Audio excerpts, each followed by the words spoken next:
त्रेता के ठाकुर जी हैं श्री रामेश्वरम। शैवों के लिए रामेश्वरम और वैष्णवों के लिए श्रीरंगम दक्षिण में विराजमान। त्रेता में यज्ञ की प्रधानता है। स्वयं प्रभु श्री राम ने जहां राम तीर्थ रामेश्वरम में बैठ करके यज्ञ किया और महादेव से प्रार्थना करते हुए सेतु बंध बनाया, ऐसे त्रेता के भगवान हुए श्री रामेश्वर भगवान। द्वापर के आराध्य देव हैं श्री द्वारिकाधीश। और द्वापर में यज्ञ की प्रधानता नहीं है, तप की प्रधानता नहीं है, ठाकुर जी की सेवा की प्रधानता है। इसलिए सेवा अद्भुत होती है। चकाचक राजभोग पाते हैं, बाल भोग पाते हैं, ब्यारू भोग पाते हैं, सुंदर श्रृंगार करते हैं, राजाधिराज महाराज बनकर के द्वारिका में ठाकुर जी बैठते हैं। तो सतयुग, त्रेता, द्वापर और कलयुग के भगवान हैं श्री जगन्नाथ महाप्रभु। इसलिए बंधुओं एक बात बोलें, कलयुग में व्यक्ति इतने पाप कर्म करता है। आप सब लोग जो इस पंडाल में बैठे हैं, हम लोग तो अपने गुरुजनों की कृपा से अपने धर्म का पालन करते हैं, कथा सुनते हैं, नाम जप करते हैं, तो हम तो फिर भी बहुत बचे, पर हमसे भी कुछ ना कुछ पाप बन ही जाता है। तो जो लोग बिल्कुल धर्म नहीं करते वो कितना पाप प्रतिदिन करते हैं। सतयुग, त्रेता, द्वापर में जो मनुष्य अपने जीवन काल में 2-4 बार पाप कर देता है, वो पाप तो हमसे हर घंटे बनते हैं इस कलिकाल में। पूरे जीवन में जो पाप बनता है सतयुग, त्रेता, द्वापर में, वो कलयुग के लोग हर दिन करते हैं। कैसे उद्धार होगा हमारा, कैसे कल्याण होगा हमारा, इसकी चिंता हुई महाप्रभु जगन्नाथ जी को। तब महाप्रभु जगन्नाथ जी ने अत्यंत सरल, अत्यंत सहज, अत्यंत दीन वत्सलता, अत्यंत भक्त वत्सलता धारण रूप करके महाप्रभु जगन्नाथ जी विराजे। इतनी सहज पापों की निवृत्ति जगन्नाथपुरी में कर दी है। महाप्रभु जगन्नाथ जी के महाप्रसाद का एक तिनका भी यदि व्यक्ति रोज पाता है, महाप्रसाद का, एक तो सबसे बड़ी बात है जगन्नाथपुरी में सब कुछ महा है। पूरी दुनिया में प्रसाद है, यहां पे महाप्रसाद। पूरी दुनिया में ठाकुर जी आजान बाहु हैं, यहां पे महाबाहु हैं। पूरी दुनिया में समुद्र नारायण हैं, लेकिन यहां पे महोदधि, यहां पे समुद्र भी महोदधि हैं। पूरी दुनिया में प्रभु हैं, यहां पे महाप्रभु, यहां सब कुछ महा है। श्री क्षेत्र में जैसे ही व्यक्ति प्रवेश करता है, जगन्नाथ जी के दर्शन की तो बात बहुत आगे है। जहां से श्री नील चक्र दिखाई देना प्रारंभ हो जाता है, नील चक्र दर्शन करते ही जन्म से लेकर अब तक जितने पाप हैं, नील चक्र के दर्शन से तुरंत सब पाप समाप्त हो जाते हैं। ये जगन्नाथपुरी है। आप यहां भीतर आओगे, महाप्रसाद पाओगे, जगन्नाथ जी का दर्शन करोगे, रथ यात्रा का दर्शन करोगे, स्नान पूर्णिमा का दर्शन, वो तो बहुत आगे की बात है। जैसे ही भुवनेश्वर से, कटक से, जहां से भी आप आ रहे हो, बस एक चीज का ध्यान रखना है कि जब जगन्नाथपुरी आ रहे हो तो नेत्र खोल करके चारों तरफ देखते आओ। जैसे ही नील चक्र दूर से दिखाई दे जाते हैं, कम से कम 8-10 किलोमीटर दूर से ही महाप्रभु जगन्नाथ जी का शिखर दिख जाता है। और उसमें जो नील चक्र है, उस नील चक्र का केवल दर्शन कर लीजिए। उस दर्शन का ही इतना प्रभाव है कि जन्म से लेकर के अब तक जितने पाप किए हैं सब नष्ट हो जाते हैं। सोचो, जैसे नील चक्र देखा हमारे पाप शून्य हो गए, 0, कुछ नहीं बचा अब हमारे अंदर। अब यहां रह करके जगन्नाथ जी दर्शन किए, महाप्रसाद, यहां रह करके कथा सुन रहे हैं, महोदधि समुद्र में स्नान करेंगे। आज एकादशी है। स्कंद पुराण में कहते हैं और जगह एकादशी पर व्रत किया जाता है, लेकिन जगन्नाथपुरी में आकर के, अच्छा व्रत भी जो लोग नहीं करते और जगह रहने वाले, उनको भी निषेध कहा गया कि रोटी भले ही खा लेना, चावल तो बिल्कुल नहीं पाने हैं। लेकिन जगन्नाथपुरी का नियम है, यहां पर एकादशी के दिन आकंठ भोजन करना चाहिए, और उसमें भी क्या पाना चाहिए, महाप्रसाद पाना चाहिए,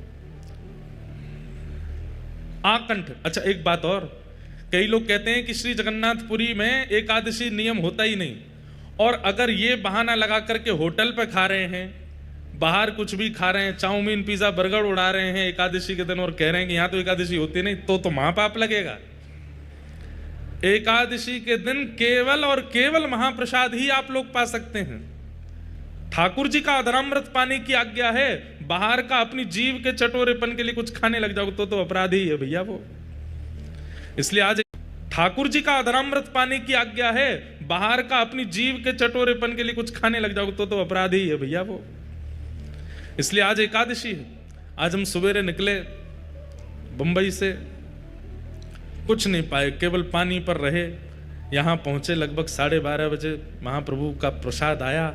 सबसे पहले वही और इतनी कृपा करते हैं महाप्रभु जी, मैं जब जब जगन्नाथपुरी आता हूँ अधिकतर मेरा आगमन एकादशी पर ही होता है, और एकादशी पर यहाँ महाप्रसाद पाने का अवसर प्राप्त होता है। भैया एकादशी के दिन यहाँ महाप्रसाद पाने से एकादशी प्रसन्न हो जाती है, एकादशी तृप्त हो जाती है, एकादशी आपको आशीष प्रदान करती है, एकादशी आपकी सफल हो जाती है। और अब तक जितनी एकादशियों में अपराध बन गए होंगे वो सारे अपराध विमुक्त हो जाते हैं यहाँ एकादशी के दिन महाप्रसाद पाने से। ऐसी जगन्नाथपुरी है। और कहते हैं द्वादशी को, त्रयोदशी को, एकम को, द्वितीया को, चतुर्थी को, अष्टमी को जितना मन हो उतना पाना, लेकिन एकादशी के दिन जितनी क्षमता है उससे ज्यादा पाना है, आकंठ पाना है। जय हाँ जय। जितनी खुराक है उससे अधिक पाने की आज्ञा करते हैं स्कंद पुराण में। ऐसे महाप्रभु जगन्नाथ जी की हम नगरी में आए हैं। एक बंधुओं नियम इस कथा से आप लोगों को धारण करना है। महाप्रसाद का नियम आज से ही प्रारंभ कर दीजिए। आप लोग जहां कहीं भी भोजन करेंगे, आपके रसोइया बनाएंगे, अच्छी बात है, पर किसी भी एक समय महाप्रसाद पाना है। महाप्रसादे गोविंदे, यहां का महाप्रसाद सामान्य नहीं है। और पहली बात, यहां के महाप्रसाद को कभी भी ऐसा नहीं कहना भाई चावल दे दो, दाल दे दो, ये वाली सब्जी दे दो, चटनी दे दो, नहीं। आप महाप्रसाद के अलावा अन्य किसी भी शब्द का प्रयोग करेंगे अपराध लगेगा। ठाकुर जी से भी ज्यादा महिमा है यहां महाप्रसाद की। इसलिए महाप्रसाद का नियम आज से आप लोगों को धारण करना है। 7 दिन तक जो यहां रहेंगे 24 घंटे में एक बार महाप्रसाद आपके मुखमंडल में जाना चाहिए। महाप्रसाद के कुछ नियम हैं। पहला नियम, धरती पर बैठ करके ही पाना है। जिन लोगों के पांव में ताकत ना हो वो कुर्सी पर बैठ सकते हैं, बाकी धरती पर ही बैठना है। आसन लगाना नहीं है, किसी भी प्रकार की चद्दर दरीचा कुछ नहीं बिछाना है नीचे। सामान्य पृथ्वी पर बैठिए और सामने पत्तल केले के पत्ते में महाप्रसाद ग्रहण कीजिए।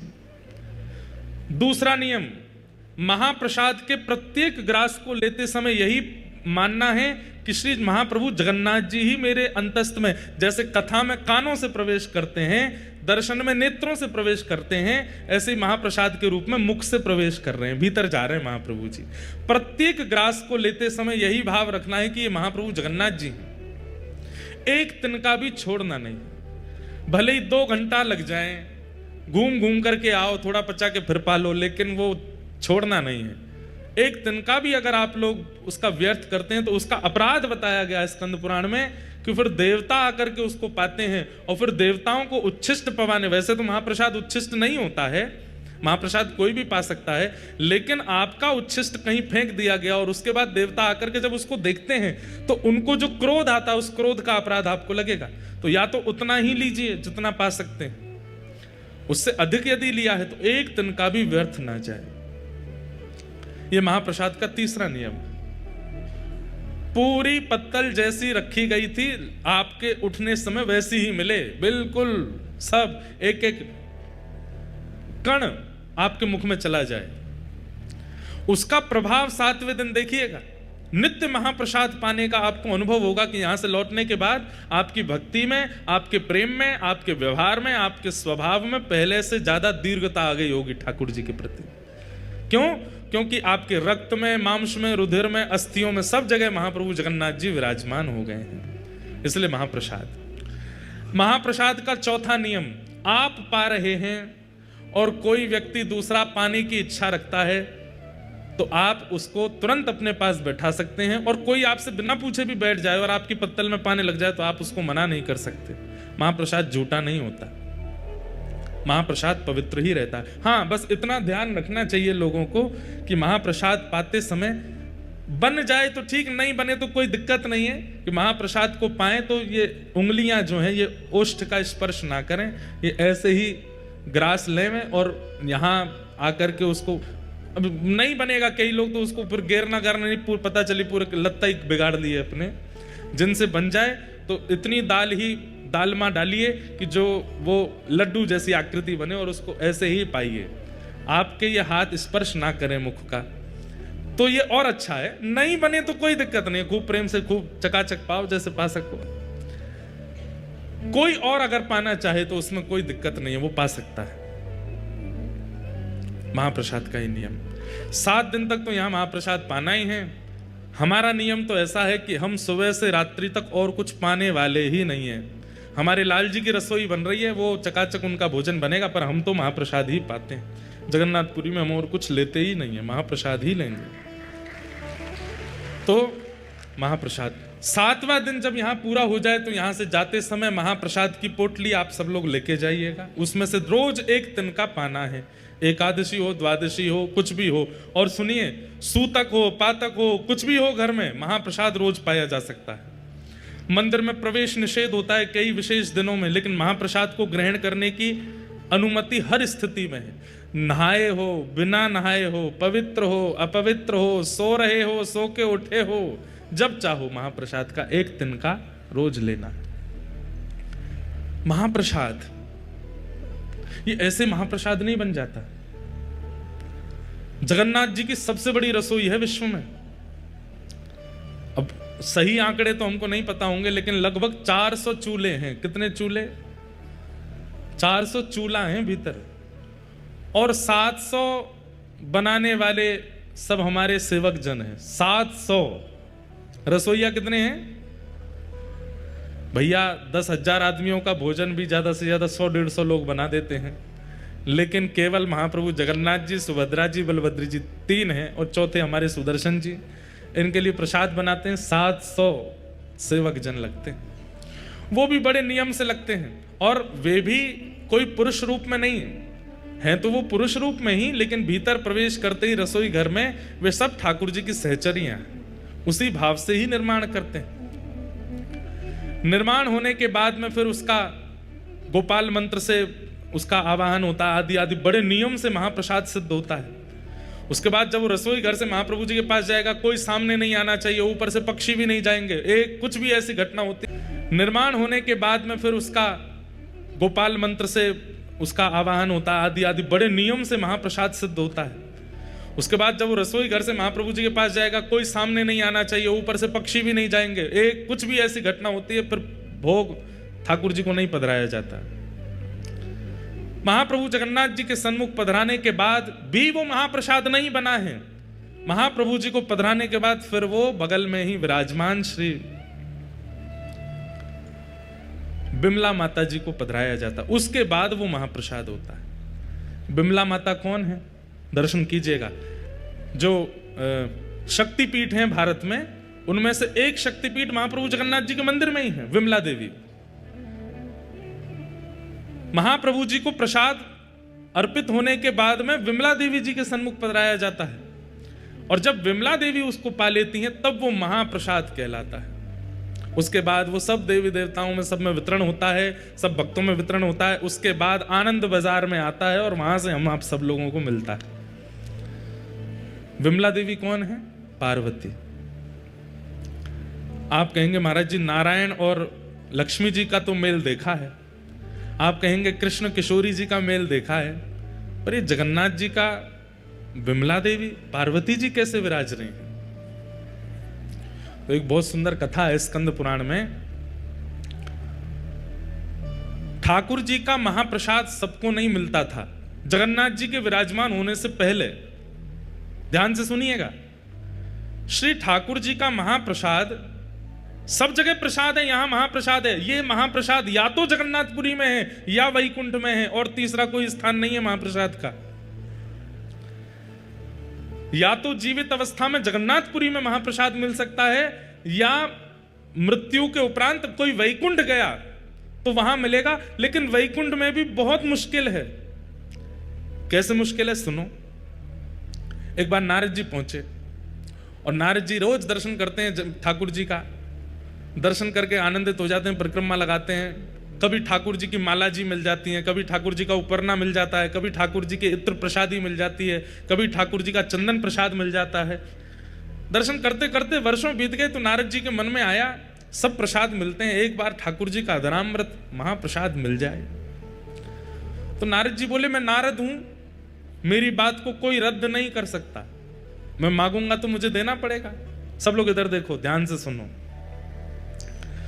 तो श्री नारद जी महाराज प्रार्थना करने लगे, जय विजय से प्रार्थना की, निरस्त हो गई। और समीप जाकर के कोई अति सामीप्य वर्तन से पूछी, उन्होंने भी निरस्त कर दी। तब किसी ने संकेत किया, बोले एक को अधिकार है महाप्रसाद देने का। बोले किसका? लक्ष्मी जी का। नारद जी महाराज लक्ष्मी जी के पास गए और कहा कि हे मां, आप कृपा करो। बोले क्या कृपा करें? ठाकुर जी का महाप्रसाद चाहिए हमको। लक्ष्मी जी बोली क्या बात कर रहे हो? बोले हाँ, ठाकुर जी जो प्रसाद पाते हैं उसके बाद जो महाप्रसाद, तिनका प्रसाद, वो हमें चाहिए। लक्ष्मी जी बोली असंभव, वो नहीं प्राप्त हो सकता। बोले क्यों? बोले जब ठाकुर जी प्रसाद पाते हैं तो ठाकुर जी की प्रसाद पाती जैसे ही ठाकुर जी उठ के जाते हैं, वो थाली जो है ना, उस पर सबसे पहले अधिकार तो हमारा है। और हमारे बाद ये जितनी सहचरियां वैकुंठ की हैं, जितनी हमारी सेवा में रहती हैं, इन सबके भी साल बटे हुए हैं, इतनी संख्या में हैं कि एक साल में केवल इतनी सखियों को मिलेगा, उसके अगले साल इतनी सखियों का नंबर आएगा, फिर उस अगले साल 100 साल में जाकर के तो सखियां पूरी होती हैं, इनको भी पूरा नहीं बटता। जय विजय आदि तक को प्राप्त नहीं हो पाता, आपको कैसे दे दें? एक एक तिनके के भी 5-5 हिस्से होते हैं और वो बटता है सब में। सोच रहे हैं आप? ठाकुर जी की प्रसादी का एक चावल, उसके 5 हिस्से किए जाते हैं, और वो थोड़े थोड़े छोटे छोटे से हिस्से जो हैं तिल के बराबर, वो बटते हैं, वो पाकर के आनंदित होते हैं। कैसे दे दें आपको? बिल्कुल समय ही नहीं है। यहाँ तो अभी लंबी लाइन है, 1-1.5 करोड़ साल बाद आना, तब हो सकता है कि एक तिनका का एक अंश तुमको मिल जाए। नारद जी महाराज बोले मुझ पर कृपा करो, इतना प्रतीक्षा नहीं कर सकता, एक बार महाप्रसाद पाना है। 1 दिन, 2 दिन, 10 दिन, 1 महीना बीत गए तो लक्ष्मी जी बोली एक काम हो सकता है। बोले क्या? अपने जटा जूट खोल लो, लहंगा फरिया पहन लो, गले में सुंदर हार धारण करके, कानों में कुंडल लगा के, आंखन में काजल लगा के गोपी बन के आओ, तो हम तुमको सहचरियों में ले लेंगी अंदर, और फिर सहचरियों में फिर वहां तुम थोड़ा हट पूर्वक, छल पूर्वक, कैसे भी करके जिस पंक्ति का प्रसाद, महाप्रसाद का समय, उसमें कैसे भी बैठ जाना, तो तुमको एक तिनका मिल जाएगा। नारद जी बोले इसमें क्या, हमारे ठाकुर जब लाली बनवे में संकोच ना करे तो हम कब करेंगे? और श्री नारद जी तुरंत महाराज अपनी जटा जूट खोल करके बढ़िया सुंदर शीश पर चुनरी। इसका भाव क्या है? ठाकुर जी की निज सेवा में जाने के लिए चाहे जहां हो, गोपी तो बनना पड़ेगा। और गोपी मतलब हृदय से गोपी। नारद जी महाराज सखी बन गए। लक्ष्मी जी चुपचाप उनको रसोई घर में ले गई। बोले ठाकुर जी को नहीं पता चलना चाहिए, क्योंकि इतने सब लोग हैं, सब पर कृपा होती है, तो ठाकुर जी को कोई ये इस प्रकार से कोई प्रवेश करता, ठाकुर जी को बहुत संकोच लगता है कि अभी इतने लोग बैठे हैं, इतने वर्षों की प्रतीक्षा है, और आप जबरदस्ती ये वीवीआईपी बीच में घुसे आए हो। ठाकुर जी को अच्छा नहीं लगता, इसलिए ठाकुर जी को पता नहीं चलना चाहिए, चुपचाप यहाँ सेवा करते रहो। नारद जी बेचारे कभी बर्तन मांजने की सेवा, कभी सामग्री अमनिया करने की सेवा करते हैं। एक दिन ठाकुर जी का महाप्रसाद मिले, और एक दिन पता नहीं कैसे योजना बनी और नारद जी उस पंक्ति में बैठ गए जिस पंक्ति में महाप्रसाद के 5-5 टुकड़े बांटे जा रहे हैं। नारद जी महाराज सामने बैठे, लक्ष्मी जी परोसती भाई जैसे ही आई तो नारद जी को थोड़ी देख करके उनको कृपा की इच्छा हुई, और उन्होंने महाप्रसाद के 2 तिनके, महाप्रसाद चावल के 2 तिनके उनके हाथ में धर दिए। कहां एक तिनका के 5 हिस्सा बांटे जा रहे हैं, उन्होंने 2 तिनका दे दिए। और जैसे ही महाप्रसाद हाथ में आया तो जैसे अत्यंत दिनों का प्यासा व्यक्ति उसको पानी दिख जाए, वो कहां रोक पाता है। आपने तुरंत एक महाप्रसाद का तिनका अपने मुख में जैसे ही धारण किया, आहा, वो धारण करते ही आपको प्रेम लक्षण प्रकट होने लगे, नेत्रों से अविरल अश्रुधार गिरने लगी, रोम रोम पुलकित हो गया। भुजा उठाकर के श्री नारद जी महाराज नृत्य करने लगे। हा कृष्ण, हा माधव, हा केशव, हा गोविंद, हा मधुसूदन। प्रेम की अद्भुत अवस्था प्राप्त हो गई नारद जी को। इतने वर्षों में संकीर्तन करके भी जो ठाकुर जी की अवस्था नहीं मिली थी, वो अवस्था केवल महाप्रसाद प्राप्त करते ही नारद जी की प्रकट होने लगी। इतने में ठाकुर जी की दृष्टि गई, ये कौन सखी है, ये कौन नई नवेली सहचरी है, इतनी जोर से नृत्य कर रही है। लक्ष्मी जी बोले कोई नहीं, मैं संभालती हूं। लक्ष्मी जी हाथ पकड़ करके लेके गई नारद जी को, और क्या कर रहे हो, फंसवाओगे सबको। नारद जी के तो नेत्र लाल पड़ गए। बोले हे मां, अभी तो केवल एक तिनका पाया है, और ये तिनका पाकर के मैं इतना आनंद में आ गया हूं। वर्षों से, करोड़ों वर्ष निकल गए, नाम जपते जपते ऐसी स्थिति का अनुभव नहीं किया जो स्थिति का अनुभव केवल महाप्रसाद का एक तिनका पाकर के मुझे हो रहा है। लक्ष्मी जी बोली इसलिए नहीं देते हैं, तुम देखो क्या हालत हो गई, अब जल्दी जाओ यहां से, ठाकुर जी को पता चल गई तो दिक्कत होगी। वैकुंठ से ही चले गए, नाच रहे हैं, कभी किसी लोक में जा रहे हैं, कभी किसी लोक में जा रहे हैं। सब नारद जी की इस भाव दशा को देख करके आश्चर्यचकित हो रहे हैं कि ये कैसे हो गया। नृत्य करते करते करते करते श्री नारद जी महाराज पहुंचे कैलाश। कैलाश में विराजमान महादेव। बाकी सब तो नारद जी का नृत्य देख करके अनुमान लगा रहे हैं कि हुआ क्या है, लेकिन महादेव तो महादेव हैं, वो तो देखते ही पहचान गए। नारद जी नृत्य कर रहे हैं, भुजा उठा करके, तुरंत महादेव गए और महादेव जाकर के हाथ जोड़ के बोले, हे मेरी गृहिणी के गुरुदेव, हमारी पार्वती जी पत्नी के गुरुदेव हो आप। हमें पता है कि कोई अद्भुत पूंजी मिली है ठाकुर जी की, और उसी से ये भावावेश आपके चित्त में आ रहा है। अब प्रतीक्षा नहीं हो रही है, जल्दी हमें प्रदान कर दो। नारद जी बोले मेरे पास नहीं है। बोले मुझे सब दिख रहा है, हाथ में दबाए बैठे हो, एक तिनका पा लिया, एक अभी बच्चा, ये हमको दे दो। नारद जी बोले प्रभु बस इच्छा नहीं हो रही है, इसके प्रति तो स्वार्थ हो रहा है कि मैं कैसे दे दूं आपको। शंकर जी बोले अच्छा, तो फिर आगे तुमको बहुत काम पड़ेंगे हमसे, फिर क्या करोगे। अरे भाई हम भी महादेव हैं, एक हम पे भी कृपा कर दो। अकेले नृत्य करने में क्या सुख मिलेगा, हमें दे दोगे तो हम भी नृत्य करेंगे, दोनों फिर साथ में नृत्य करेंगे, यमुना प्लेन पर नृत्य करेंगे, समुद्र तट पर नृत्य करेंगे, कैलाश की चोटियों पर नृत्य करेंगे, एक से दो भले। नारद जी बोले हाँ ये तो ठीक है, अकेले नृत्य करने से ज्यादा सुख तो एक संग में और हो जाए तो और सुख मिलेगा। तुरंत नारद जी ने वो महाप्रसाद का एक तिनका महादेव को दिया, और जैसे ही महादेव ने पाया तो जो दशा अभी तक नारद जी की वो महादेव की भी हो गई। जटाजूट खोल करके महादेव भी भुजा उठा करके कभी नारद जी के गले में गलवैयां डाल करके नृत्य करें, और नेत्रों से अश्रुपात हो रहा है, प्रेम लक्षणा भक्ति प्रकट हो गई दोनों के चित्त में। कभी यमुना तट पर, कभी गंगा तट पर, कभी नर्मदा तट पर, कभी समुद्र तट पर, कभी हिमालय की चोटियों पर, कभी किसी लोक में, कभी किसी लोक में, बस विचरण करके भावावेश में नृत्य कर रहे हैं। पार्वती जी बोली महादेव को हुआ क्या है, भावावेश में रुदन करते रहते हैं, नृत्य करते रहते हैं, इतने आनंद में छके पगे हमने पहले कभी नहीं देखे। महादेव आनंद में तो हमेशा रहते हैं, लेकिन महादेव का आनंद कैसा है, प्रकट नहीं करते हैं, अंदर ही अंदर इंट्रोवर्ट है महादेव, नेत्र बंद करके बैठे रहेंगे। लेकिन अब महादेव की स्थिति ऐसी है कि जो आनंद हृदय का है वो प्रकट हो रहा है। अरे कहां तक कहें, नारद जी और महादेव का जो दर्शन करता है वो भी नृत्य करने लगता है, उसके चित्त में भी वही भाव प्रकट हो जाता है। परंतु पार्वती जी समझ गई कि कुछ तो इन्हें ऐसा मिला है जिसके कारण ये ऐसे हो रहे हैं। महादेव से पूछा, महादेव ने तो उत्तर नहीं दिया, तो सीधे नारद जी के चरण पकड़े, गुरुदेव आपने क्या दिया है इनको, कुछ तो आपने खिलाया है, कुछ तो आपने ऐसा बताया है, या कुछ तो आपने दिखाया है जिससे ये ऐसे हो गए। मुझे भी दिखाओ, मुझे भी बताओ, या मुझे भी खिलाओ। आनंद में छके छके नारद जी के मुख से निकल गया, बोले अरे देवी क्या बताए, बहुत तप करना पड़ता है, तब जाकर के ठाकुर जी का अधरामृत 2 तिनका महाप्रसाद का मिलता है, उसको एक नारद जी पाते हैं, दूसरे आपके पतिदेव पाते हैं, तो ये भाव दशा होती है। बोले 2 ही तिनका थे, बोले हाँ। एक आपने पा लिया, बोले जी, और एक, बोले एक इनने पा लिया। तो इन्होंने हमको क्यों नहीं दिया, एक के 2 तिनका भी तो हो सकते थे, और हमने तो सुना वैकुंठ में 1 के 5 तिनका होते हैं तब बांटा जाता है। नारद जी बोले अब तो माहौल गर्म हो रहा है, तो धीमे से बोल गए, हमने तो कही थी इनसे 1 के 2 कर दो, हम तो इनको बोल के गए थे, और हमने एक के दो नहीं, हमने एक के चार कही थी, कार्तिकेय गणेश जी को भी खिला देना, लेकिन इनके मन में स्वार्थ आ गया, अकेले ही पा गए पूरा। और ऐसा कह के नारद जी तो वहां से चलते बने, नाच रहे हैं, महादेव भुजा उठा के पार्वती जी सामने क्रोध में खड़ी हैं। आपको गुरुदेव कह के गए थे कि 2 तिनका कर लो, फिर भी नहीं दिया मुझको, इतना स्वार्थ आपके चित्त में आ गया है।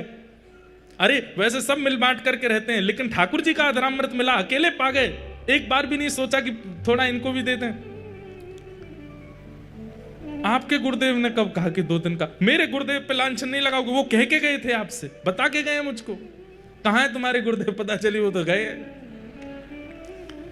अब तो यहां पार्वती जी नाराज हो गई, ना पा रही हैं, ना सो रही हैं, ना कुछ कर रही हैं।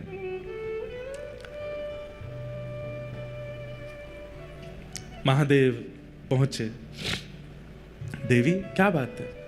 बोले मुझे भी महाप्रसाद चाहिए। तो महादेव बोले देखो, अब महाप्रसाद के लिए तो बहुत यत्न करना पड़ता है, तब जाकर के वो प्राप्त होता है। अब वो यत्न दोबारा कौन करेगा? मुझे नहीं पता, मुझे चाहिए। तब महादेव ने ध्यान करके पार्वती जी को बताया कि तुम्हारा पूर्व रूप जो सती का था, जहां जहां जो जो अंग पड़े थे वहां वहां शक्तिपीठ प्रकट हो गई। उन्हीं में तुम्हारा नाभि क्षेत्र जो है वो एक श्री क्षेत्र समुद्र तट पर नीलाचल पर्वत पर विराजमान है। वहां जाकर के तुम तप करो, और वहां तुम इसी भाव के लिए तप करो कि तुम्हें ठाकुर जी का महाप्रसाद मिले। और उस तप के प्रभाव से देवी हमको तो एक तिनका मिला है, लेकिन मैं दीर्घ दृष्टि से देख पा रहा हूं, अगर तुम्हारा तप सफल हो गया तो महाप्रभु जगन्नाथ जी का जो एक तिनका मुझे और नारद जी को मिला, वो महाप्रभु जी का महाप्रसाद की पूरी हंडी महाप्रभु जी के भोग लगने के बाद सीधे आपके सन्मुख आएगी, और आप जब प्रसाद पाओगे उसके बाद ही वो महाप्रसाद बनेगा और सबको वितरण किया जाएगा। वही पार्वती जी विमला देवी के रूप में आई, आकर के यहां बैठ करके तप किया। किसके लिए तप किया? आपका महाप्रसाद चाहिए। तब महाप्रभु जगन्नाथ जी ने आपको आज्ञा दी, हम जगन्नाथ रूप में यहां विराजेंगे, लक्ष्मी जी ही हमारी रसोई सिद्ध करेंगी। जिस महाप्रसाद को वैकुंठ में प्राप्त करना अति दुर्लभ है, उस महाप्रसाद को मैं अति सहज कर दूंगा इस जगन्नाथ क्षेत्र में। और देवी वो प्रसाद जितनी विधियों से बनेगा उसी विधि से बनता है महाप्रसाद यहां, जिस विधि से वैकुंठ में बनता है। मुझे पूरी विधि अभी भी अच्छे से पता नहीं, अंदर सामग्रियां कैसे धोई जाती हैं, कैसे अमनियां की जाती हैं, फिर उनको कैसे किन किन मंत्रों को बोल करके सामग्री डाली जाती हैं, फिर उसके बाद 9 हंडियां रखी जाती हैं। सबसे पहले ऊपर वाली हंडी पक करके तैयार होती है ऊपर ठाकुर जी के सन्मुख, उसके पीछे भी बहुत विधियां होती हैं, तब जाकर के महाप्रसाद सिद्ध होता है। लेकिन महाप्रसाद तभी कहलाएगा जब वो मेरे बाद आपको भोग लगेगा। विमला देवी के भोग के बाद वो महाप्रसाद आनंद बाजार में आ जाता है और हम सबको प्राप्त होता है। ये महाप्रसाद है। इसलिए भैया जगन्नाथ जी का नित्य दर्शन तो आप नहीं कर सकते। कोई राजस्थान से, कोई बंबई से, हम उत्तर प्रदेश से, कहां से आए हैं। और कलयुग में जन्म लेने वाले व्यक्ति को अगर अपना कल्याण चाहिए तो कलयुग के प्रधान देव जगन्नाथ जी का नित्य दर्शन करना पड़ेगा, तभी उसका उद्धार होगा, नहीं तो नहीं होगा। हम कैसे करें? रोज फ्लाइट ले लेके तो आ नहीं सकते। तो इसलिए महाप्रसाद जो है वो जगन्नाथ जी का ही रूप है। यदि उसे हम अपने साथ लेकर के जाते हैं और नित्य महाप्रभु जी का स्मरण करके प्रातः प्रथम अपने मुख में कुछ और धारण करना ही नहीं, सीधे महाप्रसाद ग्रहण करना है, तो नित्य जगन्नाथ जी के दर्शन का जो फल होता है वो हमें नित्य प्राप्त हो जाएगा। इसलिए आज से महाप्रसाद जी का नियम धारण कर लीजिए, प्रत्येक दिन महाप्रसाद पाना है। आहा,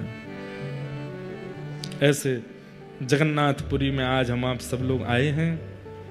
कितना सुंदर मंच बना है, मानो जैसे हम आप सब लोग दर्शनार्थी हैं और महाप्रभु जगन्नाथ जी श्री मंदिर से गुंडीचा की ओर चल रहे हैं। यहाँ की रथ यात्रा तो 2 दिन 3 दिन में पूरी हो जाती है, परंतु ये रथ यात्रा कथा रूपी तो 7 दिन तक चलने वाली है। खूब आनंद हम लोगों को होगा, खूब सुख मिलेगा। श्री कबीर दास जी एक पद गाते हैं जगन्नाथपुरी का दर्शन करके। ठाकुर भले विराजे हो उड़ीसा जगन्नाथपुरी में ठाकुर भले विराजे हो। उड़ीसा ओ ठाकुर भले विराजे हो उड़ीसा जगन्नाथपुरी में। ठाकुर भले विराजे हो उड़ीसा जगन्नाथपुरी में। ओ ठाकुर भले विराजे हो उड़ीसा जगन्नाथपुरी में। ठाकुर भले विराजे हो उड़ीसा जगन्नाथपुरी में। उड़ीसा जगन्नाथपुरी में। उड़ीसा जगन्नाथपुरी में। उड़ीसा उड़ीसा जगन्नाथपुरी में। ओ ठाकुर भले विराजे हो उड़ीसा जगन्नाथपुरी में। ठाकुर भले विराजे हो उड़ीसा जगन्नाथपुरी में। ओ ठाकुर भले विराजे हो उड़ीसा जगन्नाथपुरी में। ठाकुर भले विराजे हो उड़ीसा जगन्नाथपुरी में। उड़ीसा जगन्नाथपुरी में। उड़ीसा जगन्नाथपुरी में। उड़ीसा जगन्नाथपुरी में। उड़ीसा जगन्नाथपुरी में। उड़ीसा जगन्नाथपुरी में। उड़ीसा जगन्नाथपुरी में। उड़ीसा जगन्नाथपुरी में। उड़ीसा जगन्नाथपुरी में। ओ ठाकुर भले विराजे हो उड़ीसा जगन्नाथपुरी में। ठाकुर भले विराजे हो उड़ीसा जगन्नाथपुरी में। ओ ठाकुर भले विराजे हो उड़ीसा जगन्नाथपुरी में। ठाकुर भले विराजे हो उड़ीसा जगन्नाथपुरी। इस पद में श्री कबीरदास जी व्याज स्तुति कर रहे हैं। व्याज स्तुति मतलब बीच बीच में व्यंग और मार रहे हैं जगन्नाथ जी को। वाह, द्वारिका में तो बड़े ठाट हैं, मथुरा में तो बड़े ठाट हैं, काशी में तो बड़े ठाट हैं, यहाँ कैसे विराज रहे हो। इसलिए बीच बीच में कई शब्द ऐसे हैं उनमें थोड़ी व्यंगात्मक मतलब थोड़ी हंसी कर रहे हैं जगन्नाथ जी की। भाव से गाओ। कब से छोड़ी मथुरा नगरी, कब से छोड़ी काशी, कब से छोड़ी मथुरा नगरी, कब से छोड़ी काशी। हाँ, कब से छोड़ी मथुरा नगरी, कब से छोड़ी काशी, कब से छोड़ी मथुरा नगरी, कब से छोड़ी काशी। हाँ, झारखंड में आन विराजे, झारखंड में आन विराजे। झारखंड इसलिए कहा क्योंकि यहाँ चारों तरफ जंगली जल, वन ही वन, कांटे ही कांटे, झाड़ ही झाड़ थी।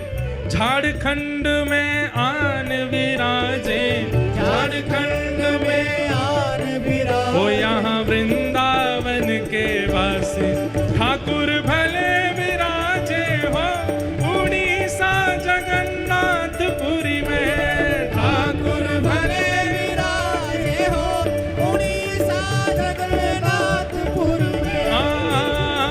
झारखंड में आन विराजे, झारखंड में आन विराजे। यहाँ वृंदावन के वासी ओ ठाकुर, ओ ठाकुर, ठाकुर भले विराजे हो उड़ीसा जगन्नाथपुरी में। ठाकुर भले विराजे हो उड़ीसा जगन्नाथपुरी में। देखो यहाँ पे लेटना दंडवत है, इसका मतलब यूं थोड़ी है कि कच करोगे ही नहीं।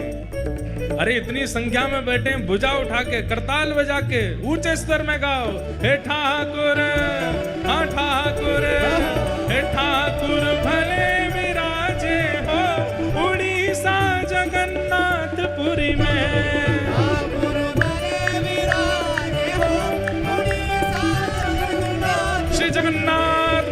प्रभु की।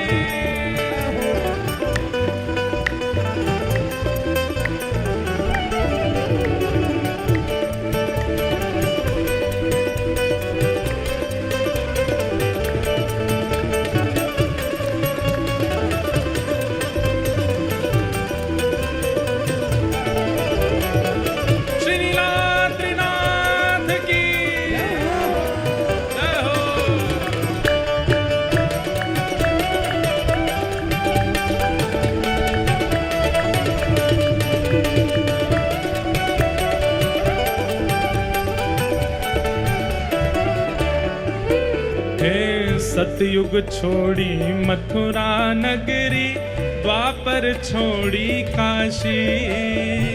सतयुग छोड़ी मथुरा नगरी, द्वापर छोड़ी काशी। हाँ, सतयुग छोड़ी मथुरा नगरी, द्वापर छोड़ी काशी। सतयुग छोड़ी मथुरा नगरी, द्वापर छोड़ी काशी। और कलयुग में है आन विराजे, कलयुग में तो आन विराजे। हाँ, कलयुग में तो आन विराजे, कलयुग में तो आन विराजे। ओ यहाँ वृंदावन के वासी, ओ ठाकुर, ओ ठाकुर, हे ठाकुर भले विराजे हो उड़ीसा जगन्नाथपुरी में। ठाकुर भले विराजे हो उड़ीसा जगन्नाथपुरी में। हे ठाकुर भले विराजे हो उड़ीसा जगन्नाथपुरी में। ठाकुर भले विराजे हो उड़ीसा जगन्नाथपुरी में। कलयुग में तो आन विराजे, कलयुग में तो आन विराजे।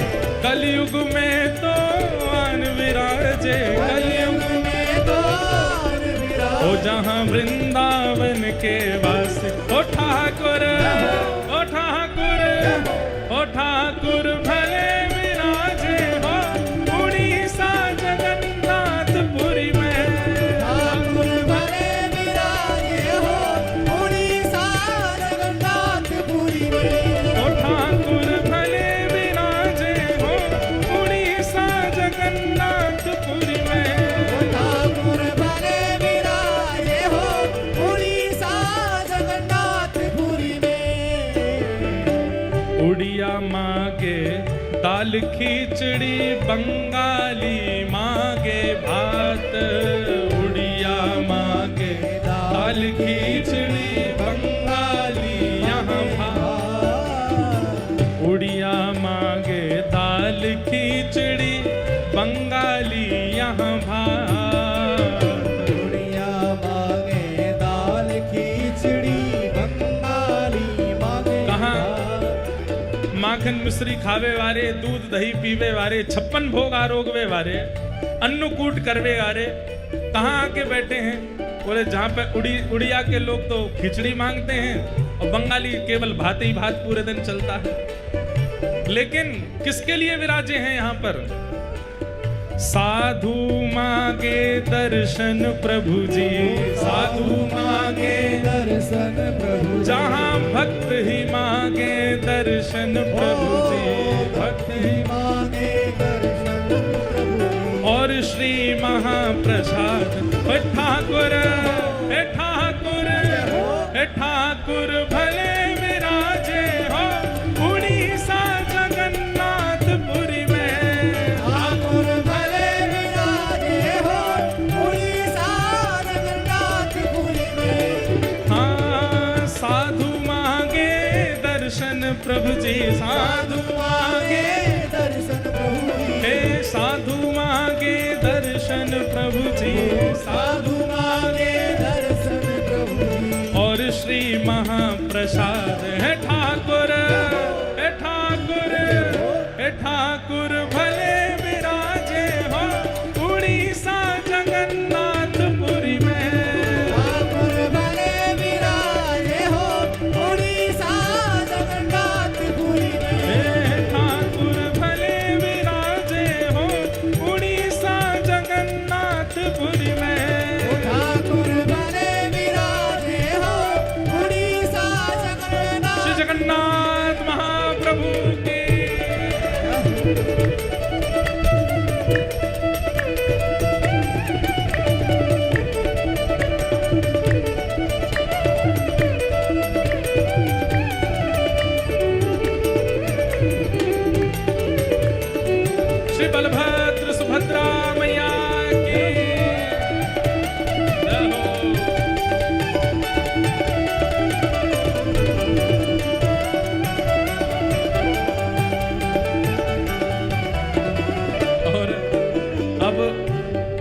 हंसी में क्या बोल रहे हैं कबीरदास जी? चट्टी चट्टी बनिया लूटे और लूटे फिरंगी, चट्टी चट्टी बनिया लूटे और लूटे फिरंगी। हाँ, ये उस समय की बात। यहाँ आने वाले लोग अपने घर से कुछ लेके निकलते थे तो यहाँ पे बिल्कुल आके कंगाल ही हो जाते थे, तो बीच में सब लुट गया। चट्टी चट्टी बनिया लूटे और लूटे फिरंगी, चट्टी चट्टी बनिया लूटे और लूटे फिरंगी। हाँ, सिंह द्वार पे पंडा लूटे, सिंह द्वार पे पंडा लूटे, सिंह द्वार पे पंडा लूटे, द्वार पे पंडा वो सब यात्री भय उदासी। ओ ठाकुर, हे ठाकुर, हे ठाकुर भले विराजे हो उड़ीसा जगन्नाथपुरी में। ठाकुर भले विराजे हो उड़ीसा जगन्नाथपुरी में। हे ठाकुर भले विराजे हो उड़ीसा जगन्नाथपुरी में।